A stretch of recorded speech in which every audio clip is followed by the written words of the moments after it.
박근혜 정부 청와대가 4년여간 국가정보원의 특수활동비 수십억 원을 받은 단서가 드러나서 국정원 적폐 수사가 새로운 국면으로 접어들고 있습니다. 자세한 얘기 김광삼 변호사와 살펴보겠습니다. 안녕하십니까? 네, 안녕하세요.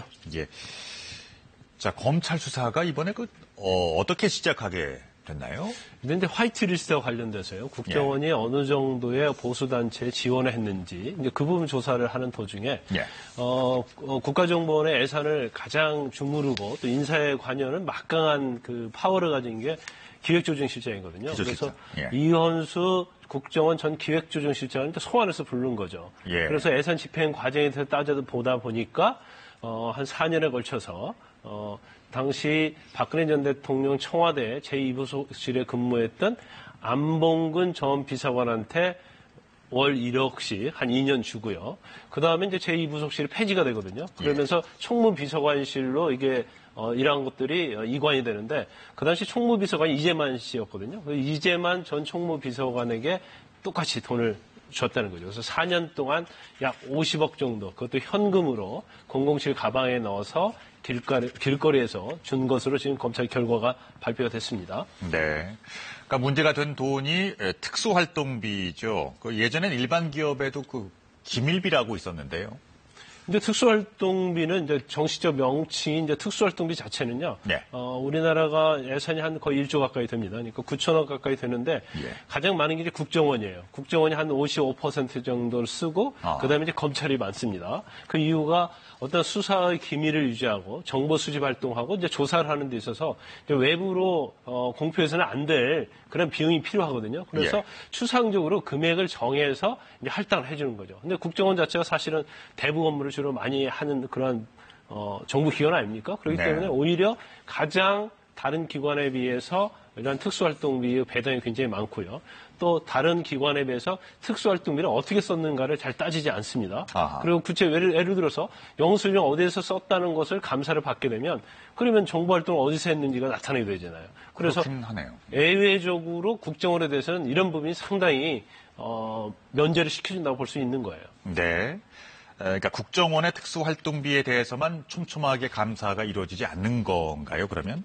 아니, 그렇죠. 그러니까 다른 곳은 사실은 이제 추상적으로 금액이 정해졌다 하더라도 그 범위가 그렇게 크지 않고 좀 세세한 측면이 있습니다. 거기 네. 규정이 있어요. 그렇지만 국정원이라는 어떤 특이한 그런 업무의 특성상 그런 것을 감안해서 그렇게 감사를 하지 않는 거죠.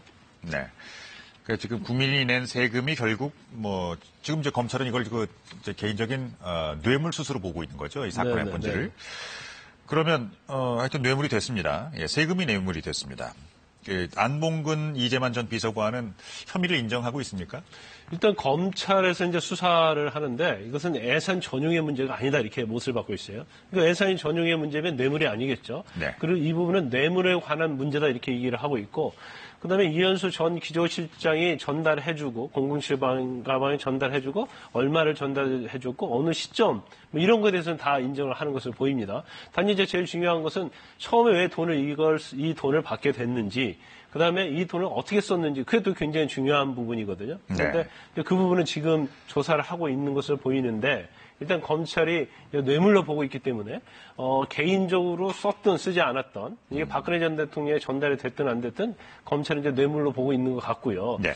지금 검찰에서 브리핑한 걸 보면 이 돈 받은 거 말고도 안봉근 전 비서관이 개인적으로 받은 돈도 있다 이렇게 얘기하고 있어요. 그래서 개인적으로 받은 돈만 뇌물로 할 것인지 아니면 국정으로부터 특수활동비에서 전달한 돈 전체를 뇌물로 할 것인지 이제 그 부분은 이제 오늘 아마 영장을 오늘 청구할 가능성이 큰데 영장 범죄 사실을 좀 보고 또 수사 진행 상황을 봐야지 정확히 알 수 있을 것 같습니다. 뇌물수수는 형량이 꽤 무겁죠? 뇌물수수는 얼마를 받았냐에 따라서 형량이 굉장히 달라집니다. 그래서 특가법에서 뇌물수수가 어느 정도 이상이 돼버리면 징역이 10년 이상이에요. 그리고 10년 이상이면 사실은 집행유예도 불가능해야 되죠. 그래서 이걸 혼자 다 받아서 전체적 뇌물수수가 된다고 하면 결국은 굉장히 중한형을 처벌받을 수밖에 없는 그런 상황이 될 수 있습니다. 규모가 꽤 큽니다. 지금 오고 간 그 액수가요. 네. 우병우 앞에 쓰면은 서초동이 작아진다고 했던 그 민주당의 조홍천 의원. 구속영장이 기각될 것을 우려하고 있던데요. 사실 이제 구속 여부 자체는 그러니까 우리나라의 국민 감정이 좀 이런 부분에 좀 민감하죠. 예민하죠. 네. 그런데 아마 법정에서는 그 다툼이 될 것 같아요. 그러니까 이건 뇌물이냐 그렇지 않느냐 아니면 뭐 박근혜 전 대통령이랄지 청와대의 고유직이 네. 이것은 특수활동비 명목으로 받아서 청와대의 비용으로 쓰라고 해서 내가 받은 것이다. 그렇게 하면 사실 직무 관련성이나 대가성이 없다고 볼 수 있는 거거든요. 그래서 이제 그러한 이재만인 전 비서관이나 안봉근 전 비서관이 이 돈을 받은 경위가 어떻게 되고 이 돈의 사용처가 어떻게 됐는지를 어떻게 입증하냐에 따라서 뇌물죄에 대한 영장 청구가 이제 기각이 되고 될 수도 있고 안 될 수도 있는데 아마 안봉근 전 비서관 같은 경우에는 이거 말고도 이제 개인적으로 돈을 받은 게 있기 때문에 국정원 특수활동비에서 그래서 그 부분은 명백히 이제 뇌물이 될 것 같습니다. 네. 하지만 지금 외견상 나오는 이재만이나 안봉근 전 비서관에게 전달한 과연 50억이 뇌물의 성격을 가지고 있느냐, 가지고 있지 않느냐에 따라서 법정에서 논란이 좀 있을 거고요. 그걸 인정했을 때는 뭐 무조건 구속이 될 가능성이 크고 그렇지 않았을 때는 뭐 기각될 가능성도 있겠죠. 예. 그리고 그 청와대 문고리 3인방 중에 하나인, 그러니까 가장 먼저 이제 재판을 받고 있는 정호성 전 비서관 같은 경우도 그러면 그 혐의가 추가됐다고요. 같은 혐의로 검찰 조사를 받았다고 하던데요. 일단 국정원은 이제 특별활동비 상납과 관련된 부분을 조사받은 건 맞은 것 같아요. 네. 그러면 안봉근 전 비서관이나 이재만 전 비서관이 그 돈을 받아서 그러면 우리가 이제 문고리 3인방이라고 칭하지 않습니까? 전부터. 그러면 3명이 이 돈에 어느 정도 관여를 했지 않았느냐. 이제 그 부분에 대한 어느 정도 단서가 있기 때문에 지금 검찰에서는 정호성 전 비서관이 혐의가 있다고 해서 부를 수도 있고요. 예. 아니면 이 내용 자체를 잘 안다거나 아니면 받은 돈, 매달 1억씩 받은 돈의 사용처를 정호성 전 비서관이 굉장히 잘 알 수 있다는 거죠. 왜냐하면 정호성 전 비서관이 박근혜 전 대통령의 가장 측근에서 보좌를 했기 때문에 그래서 이제 그런 여러 가지 부분에 대해서 이제 구체적인 사실관계를 확인하기 위해서 불러서 조사했을 가능성이 큽니다. 그리고 특수활동비는 조윤선 전 장관이라든지 현기환 전 정무수석이라든지 그러니까 이쪽으로도 넘어간 것으로 되어 있던데요. 그렇죠. 이제 조윤선 전 장관 정무수석 할 때죠. 그 후임이 이제 현기환 정무수석이었거든요. 그래서 그 수석 둘에게도 한 달에 거의 500만 원씩. 그래서 조윤선 전 장관한테는 한 6천만 원 정도 전달이 됐고, 네. 그다음에 이제 현기환 수석한테도 한 달에 이제 500만 원씩 전달했는데 이제 총액은 잘 나오고 있지 않아요. 네. 그렇다고 한다면 이 돈을 왜 전달을 했을까? 그리고 수석들이 받아서 그걸 어디에다 썼느냐? 이 부분이 또 어떻게 밝혀지냐에 따라서 경우에 따라서는 뇌물죄가 적용이 될 수도 있죠. 그러니까 지금 압수수색도 그 자택에 대해서 받았고요. 조윤선 전 장관 다시 구속될 수도 있겠네요. 그래서 이 부분이 만약에 뇌물이 된다고 한다면 금액이 6천만 원이지 않습니까? 6천만 원이 굉장히 큰 돈이에요. 그리고 이제 정기적으로 상납을 받았는데 네. 이분도 결국 직무 관련성과 좀 상관이 있습니다. 국정원 자체가 대통령의 소속으로 되어 있고요. 대통령의 지시와 어떠면 대통령이 명을 받아서 하는 것이 국정원이거든요. 예. 그럼 국정원의 인사와 승진, 여러 가지 업무와 관련해서 이제 청와대에서 개입할 수 있는 가능성이 있고 또 조윤선 전 정무수석도 사실은 청와대의 일원으로서 국정원의 어떤 인사나 승진에 개입할 수 있는 여지가 있을 수 있단 말이에요. 그러면 그렇죠. 직무와 관련성이 있다고 볼 여지가 있기 때문에 그렇다고 한다면 여러 가지 상황으로 봐서 이거 과연 뇌물이 될 수 있느냐. 그걸 이제 검찰에서 만약에 뇌물로 판단한다고 하면 영장을 청구할 가능성이 크다고 볼 수 있습니다. 그러니까 돈의 그 성격도 성격입니다만은 그 이제 그러니까 그들에게 전달된 특수활동비의 액수를 보면 권력 서열이 보여요. 네, 그렇죠. 그러니까 우리가 어떻게 보면 정무수석은 비서관보다 훨씬 높은 위치 아닙니까? 네. 그런데 정무수석한테는 한 달에 500만 원밖에 주지 않고 예. 그다음에 비서관한테는 1억 원씩 줬단 말이에요. 예. 근데 그 자체는 비서관이지만 대통령의 측근을 보좌하면서 대통령 못지않게 권력을 행사하는 사람이기 때문에 그렇게 줬다고 또 볼 여지도 있고요. 그러네요. 그다음에 정무수석이 훨씬 직급이 높음에도 불구하고 국정원의 국장급인 추명훈 국장이 전달을 합니다. 그런데 안봉근 전 비서관이나 이재만 전 비서관한테는 기획조정실장이라는 엄청난 파워가 있는 국정원에 그런 사람이 갖다 돈을 전달한단 말이에요. 그러니까 어떻게 보면 권력이 꼭 직위 위해서 나눠진 게 아니고 네. 얼마나 대통령 측근에서 보좌하면서 영향력을 행사할 수 있느냐. 이제 그것에 의해서 국정원이 금액을 정했지 않느냐. 이제 그런 얘기도 나오고 있는 겁니다. 그러니까 국정원이나 그리고 그 이제 현금을 전달한 인물의 이익 가능성 이런 것들도 좀 많이 보여지겠네요. 그렇죠. 고려사항이 되겠네요. 그렇죠. 예. 돈을 전달해서 그러면 국정원 원장이랄지 기획조정실장이 그로 인해서 과연 얻을 수 있는 게 무엇인가. 예. 그런데 이원수 기조실장 같은 경우는요. 박근혜 전 대통령 때 기조실장으로서 4년을 근무했어요. 예. 근데 4년 근무하기 어렵거든요. 근데 그 안에 국정원장도 바뀌었고요. 차장, 1차장, 2차장 다 바뀌었는데 혼자만 살아남았고 또 2014년도 10월인가요? 그때 김기춘 전 비서실장이 이현수 기조실장을 사표를 받으려고 했어요. 네. 그런데 김기춘 전 비서실장하고 문고리 3인방하고 서로 사표 받아서는 안 된다는 입장, 김기춘 전 비서실장은 사표를 내야 한다는 입장, 받아야 한다는 입장에서 했는데 결국 사표가 반려가 됐죠. 그만큼 안봉근이나 이재만 전 비서관을 통해서 이현수 전 기조실장이 방패막으로 굉장히 도움을 많이 줬다. 그렇게 볼 수 있는 여지가 있습니다. 예. 뭐 정황 자체는 우리가 추정을 해볼 수가 있겠네요. 흥미로운 부분이었고요. 그러면 그 돈의 사용처는 확인이 됐나요? 아직 지금 수사를 하고 있습니다. 검찰에서. 그런데 네. 과연 1억이라는 큰 돈을 매달 받았고 연 10억, 4년이면 이제 50억 정도 되지 않습니까? 네. 그럼 이 돈이 과연 개인적으로 문고리 3인방이 나눠서 가졌을까?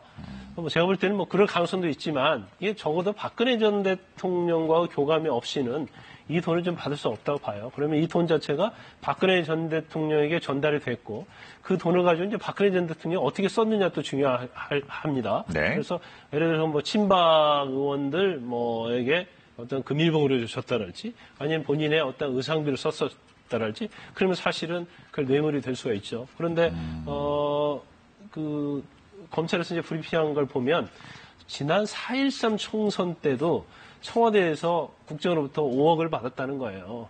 그래서 그 돈을 가지고 4.13 총선 여론조사를 했다는 겁니다. 네. 그러고 보면 이 돈 말고도 수시로 국정원의 특수활동비가 청와대에 더 많이 들어갔지 않느냐. 네. 이런 추론을 또 해볼 수가 있습니다.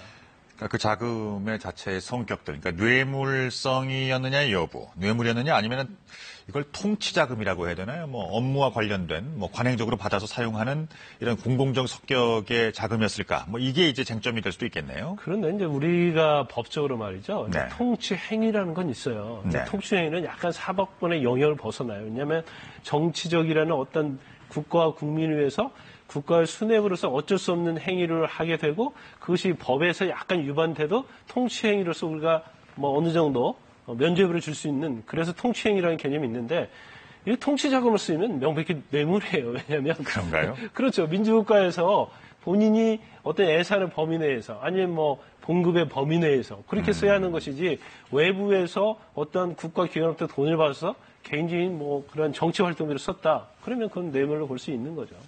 네. 그러니까 이번 사건이 그 박 전 대통령의 재판에도 영향이 가겠네요. 일단 돈의 이제 사용처가 어떻게 되느냐 하고요.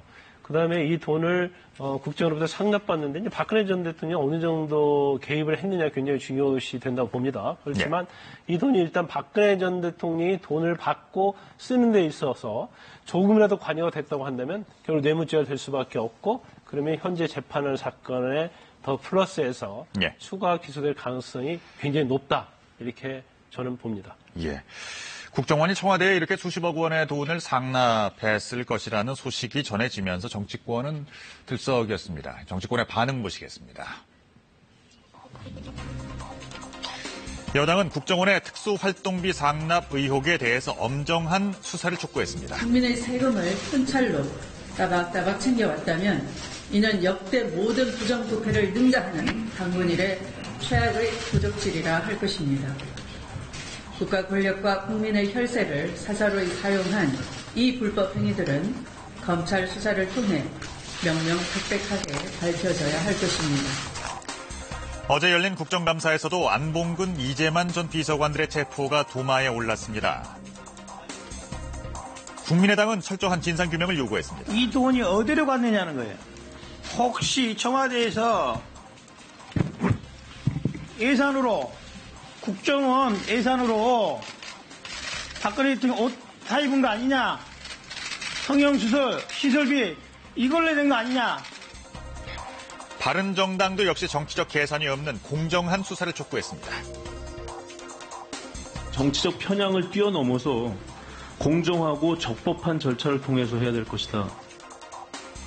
반면에 자유한국당은 역대 정부와 현 정부에 대한 조사도 진행해야 한다 이렇게 맞받아쳤습니다. 누가 봐도 잘못된 일이고 현행 법에 어긋나는 일이겠죠. 특수활동비 중에서 이런 일이 박근혜 정부에서 최초에 일어난 일일까? 혹시 통치자금으로 그런 것이 역대 정부에서도 계속 이런저런 명목으로 했던 것은 아닌가? 자, 사실 국정원의 특수활동비는 과거에도 있어 왔던 항목이었고요. 그리고 이걸 과거에는 그러면 어떻게 사용했을지, 관례적으로 그럼 받아왔는지, 어떻게 사용했을까? 이런 것들을 궁금해하는 분들이 많습니다. 근데 사실요, 금액이 엄청나잖아요. 예. 5천억 가까이 되는 돈이라면 이거 국민의 혈세 아닙니까? 예. 그러면 단순히 기밀이랄지 뭐 수사, 뭐 그런 정보 그런 걸 하는데 외부로 나가서는 안 된다는 이유로 이게 감사를 받지 않는다든지 아니면 뭐 영수증을 첨부해서는 안 된다든지 물론 어떠한 뭐 대북 관련 정보 할 때 뭐 그런 부분이 있을 수 있겠죠. 그렇지만 그 한계가 좀 명확해야 한다고 보고요. 예. 또 당연히 또 감사도 받아야 한다고 봅니다. 그리고 아하. 이제 기밀 유지의 어떤 차원에서 이게 감사돼서는 안 된다고 얘기를 하는 주장에 대해서는 저는 그렇게 말하고 싶어요. 만약에 기밀 유지를 해야 한다고 한다면 우리가 지금 국회 정보위에서 국정원 감사할 때는 비공개로 하지 않습니까? 네. 이제 공개된 부분이 있고 비공개된 부분이 있는데 감사는 철저히 하는데 감사에 대한 내용에는 비공개로 하고요. 거기서 뭐 어떤 것이 드러나면 지금 사실은 유용에 관한 문제에 있어서 뭐 횡령이 될 수도 있고요. 이번 국정원 상납은 뇌물죄가 될 수 있고 경우에 따라서는 특가법상 국고 손실죄는 돼요. 그렇지만 국정원법에 이런 부분에서 자금 유용에 대한 부분에서 명확히 규정을 해서 국정원법에 의해서 좀 쉽게 처벌할 수 있는 그런 규정을 좀 만드는 것도 이번에 사건을 통해서 좀 고려해봐야 한다 이렇게 봅니다. 네. 여기까지 말씀 나눠야 될 것 같습니다. 자, 김광삼 변호사와 말씀 나눠봤습니다. 고맙습니다.